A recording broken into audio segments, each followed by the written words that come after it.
فرمان مصطفیٰ صلی اللہ علیہ وآلہ وسلم، مجھ پر درود پاک کی کثرت کرو، بے شک یہ تمہارے لیے طہارت ہے، سارا سال امراض سے حفاظت۔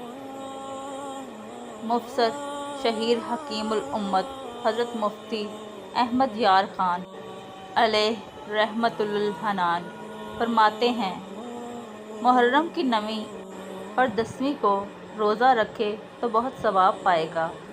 بال بچوں کے لیے 10ویں محرم کو خوب اچھے اچھے کھانے پکائے تو انشاءاللہ عز و جل سال بھر تک گھر میں برکت رہے گی۔ بہتر ہے کہ کھچڑا پکا کر حضرت شہید کربلا سیدنا امام حسین رضی اللہ تعالیٰ عنہ کی فاتحہ کرے۔ بہت مجرب یعنی مؤثر و آزمودہ ہے۔